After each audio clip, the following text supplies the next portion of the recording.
السلام علیکم ورحمۃ اللہ وبرکاتہ۔ آپ سب کو اسلامک پروڈکشن میں خوش آمدید۔ آج کا جو میرا موضوع ہے وہ کون ہے علم والے،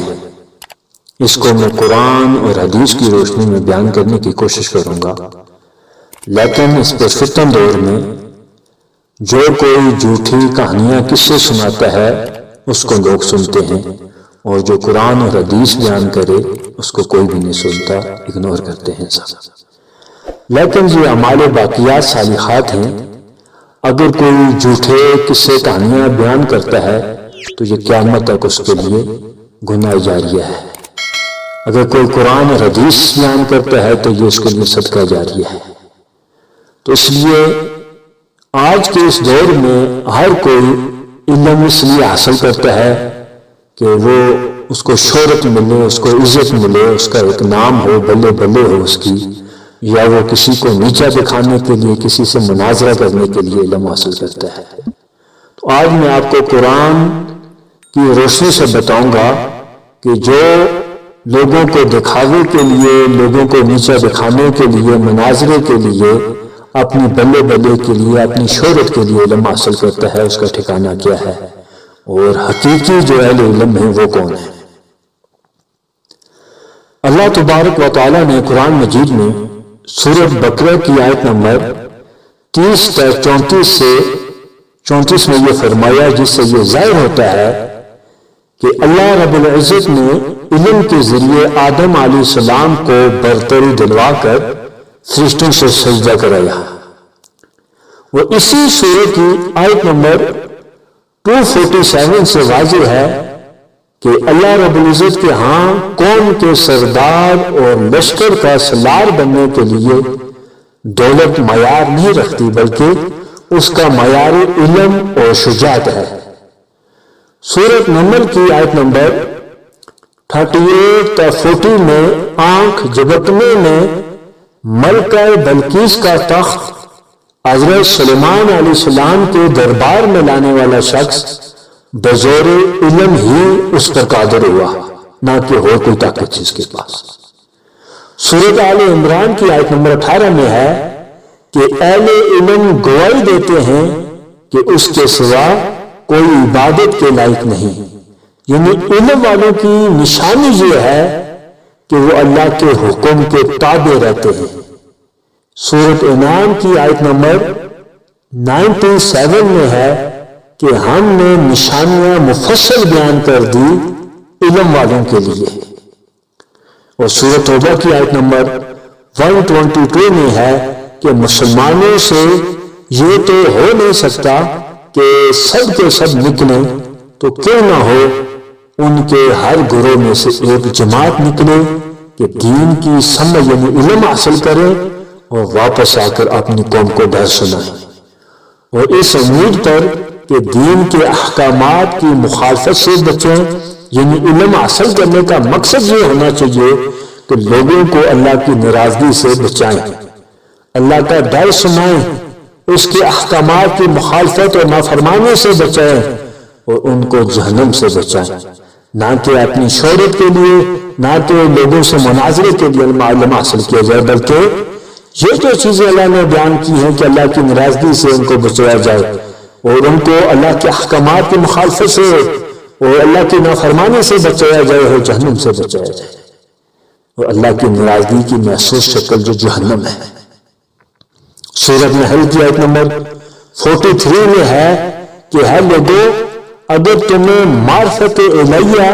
اور دین الہیہ کا علم نہیں تو علم والوں سے پوچھو۔ سورۃ انبیاء کی آیت نمبر 7 میں ہے کہ ہے لوگوں، علم والوں سے پوچھو اگر تمہیں جس بات کا علم نہ ہو۔ حضور سرور عالم صلی اللہ علیہ وسلم نے فرمایا کہ انسان عالم نہیں ہوتا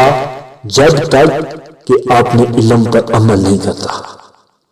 علم تو حاصل کر لیتا ہے لیکن اس پہ عمل نہیں ہے، وہ عالم نہیں ہے۔ اگر عمل بھی ہے تو وہ عالم ہے پکا۔ حضور علیہ السلام سے پوچھا گیا کہ جب ایسا امر درپیش ہو کہ اس کو قرآن اور حدیث میں نہ پایا جائے تو کس طرح اس کو جو ہے اسے پوچھیں یا اس کو عمل کریں؟ تو آپ علیہ الصلوۃ والسلام نے فرمایا کہ نیک لوگوں سے سوال کرو، اس کو ان کے مشورے کے اوپر منحصر کرو۔ حضرت امام غزالی علیہ رحمہ فرماتے ہیں کہ نیک لوگوں کی علامت یہ ہے کہ وہ اپنے علم کی وجہ سے دنیا طلبی نہیں کرتے، وہ اس لیے علم حاصل نہیں کرتے کہ وہ دنیا حاصل کرے۔ عالم کا سب سے کم درجہ یہ ہے، کم سے کم درجے کا جو عالم ہے وہ یہ ہے وہ دنیا کو حقیر جانتا ہو، دنیا سے پیار نہ کرتا ہو، دنیا کو بلکہ حقیر جانتا ہو۔ سب سے کم درجے کا عالم کا یہ درجہ ہے۔ آپ فرماتے ہیں کہ علم بے عمل خطرناک امر ہے۔ اسی طرح سورۃ فرقان کی آیت نمبر 59 میں ہے کہ رحمان کے بارے جاننا ہے تو کسی عالم سے پوچھے۔ حضرت امام غزالی علیہ رحمہ فرماتے ہیں کہ حضرت داؤد علیہ السلام کی طرف وحی آئی کہ میرے بعد میں اس عالم سے سوال مت کر جس کی محبت دنیا نے بدمست کر رکھا ہے، یعنی ایسے عالم سے سوال مت کرو کہ جس کو دنیا کی محبت میں بدمست کر رکھا ہے، دنیا کی محبت میں وہ گرفت ہے، وہ تجھے میری محبت سے علیحدہ کر دے گا۔ ایسے لوگ میرے بندوں کے رہزن ہیں۔ حضرت سہیل تستری علیہ رحمہ فرماتے ہیں کہ علماء کے سوا تمام انسان مردے ہیں، اور باعمل علماء کے سوا تمام لوگ دیوانے ہیں، پاگل ہیں۔ اور عالم اخلاص والا ہوتا ہے، عالم جو ہے وہ اخلاص والا ہوتا ہے، اور اخلاص والوں کو یہ خوف ہوتا ہے کہ ان کا انجام کیا ہوگا۔ یعنی جو باعمل عالم ہوتے ہیں ان کو ہر وقت اللہ تعالیٰ کا خوف ہوتا ہے کہ ہمارا انجام کیا ہوگا۔ اسی طرح سورۃ طٰہٰ کی آیت نمبر 114 میں ہے کہ کہو ہے میرے رب میرے علم میں اضافہ فرما دے۔ تو حضرت ابن مبارک علیہ رحمہ فرماتے ہیں کہ انسان جب تک طلب علم میں رہتا ہے تب تک عالم ہوتا ہے، اور جب وہ یہ گمان کرتا ہے کہ میں جان چکا ہوں، میں عالم بن گیا ہوں، میں عالم ہوں، وہ جاہل ہو جاتا ہے۔ حضرت امام غزالی علیہ رحمہ فرماتے ہیں کہ بعض اکابر کا قول ہے کہ جو علم سیکھنا فرض ہے وہ علم اخلاص، نفس کی آفتوں، شیطان کے خطروں اور فرشتوں کے الہام میں تمیز کرنے کا ہے۔ اور مزید فرماتے ہیں کہ تمام علوم سے اشرف علم اللہ، یعنی اللہ تعالیٰ اس کے فرشتوں، کتابوں، رسولوں کو جاننا ہے، پھر وہ علم جو ان علوم تک پہنچنے کا ذریعہ ہو۔ مزید فرماتے ہیں کہ یہ بات متفق علیہ ہے کہ صحابہ کرام رضوان اللہ علیہم اجمعین انبیاء کے بعد سب سے بڑھ کر ہیں، اور دین میں کوئی ان کی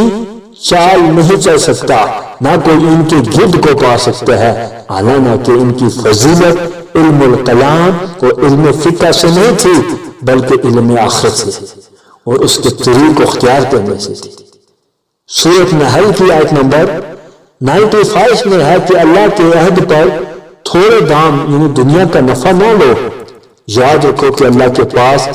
جو آخرت کا اجر ہے وہی تمہارے لیے دیتے رہے، بس شرط یہ کہ تم میں علم ہو، یعنی علم والے کی نظر آخرت پر ہوتی ہے۔ سورۃ فاتر کی آیت نمبر 28 میں ہے کہ اللہ سے اس کے بندوں میں وہی ڈرتے ہیں جو علم والے ہیں، یعنی خوف خدا رکھنا علم والوں کی نشانی ہے۔ حضرت شیخ عبد القادر جیلانی علیہ رحمہ فرماتے ہیں کہ جس شخص کا علم بڑھے تو چاہے کہ اللہ تعالیٰ سے اس کا خوف و اطاعتیں بھی بڑھے، یعنی اگر وہ علم زیادہ ہے اس کے پاس تو اس کے پاس اللہ کا خوف بھی زیادہ ہو، وہ اللہ کی اطاعتیں بھی زیادہ کرتا ہو۔ سورہ صف کی آیت نمبر 10-11 میں ہے کہ اے ایمان والو، کیا تمہیں وہ تجارت بتلاؤں جو تمہیں دردناک عذاب سے بچا لے؟ اللہ تعالیٰ اور اس کے رسول پر ایمان لاؤ اور اللہ کی راہ میں اپنے مالوں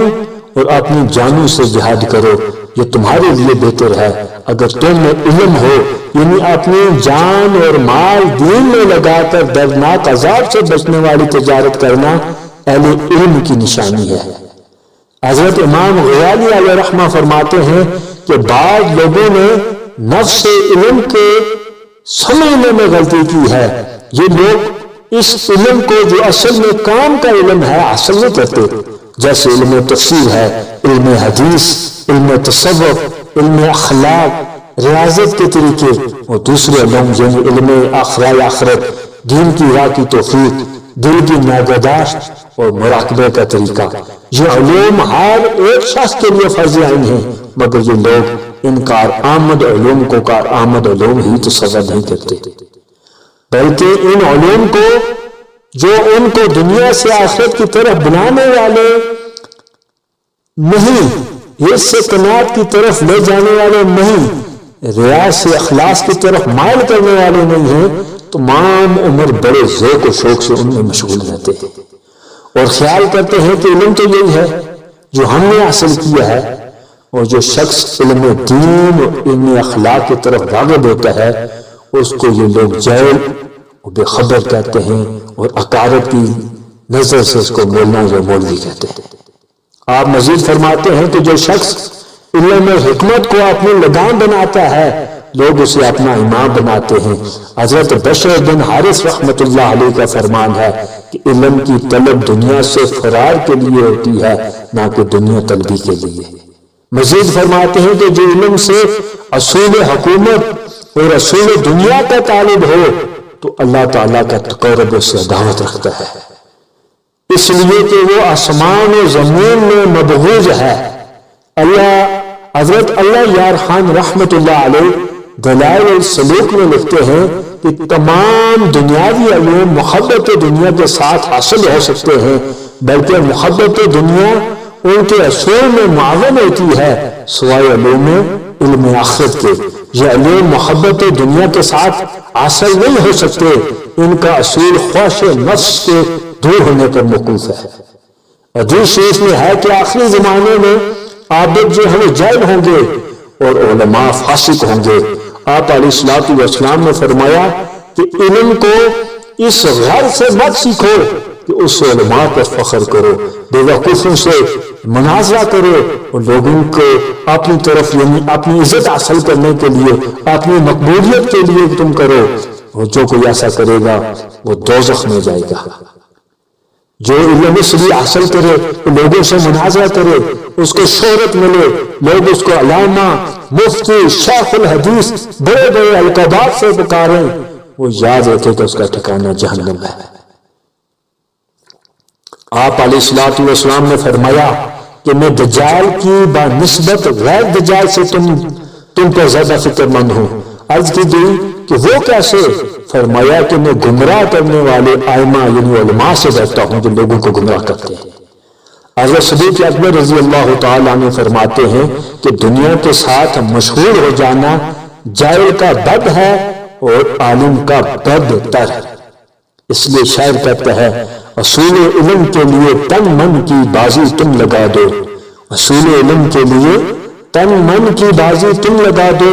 جہاد زندگانی میں علم کو ہتھیار اپنا تم بنا لو، علم و عمل کے میدان میں پیدا کرو اپنی پہچان، شاید کہ پڑ جائے اس ملت کے جسم میں ذرا جان۔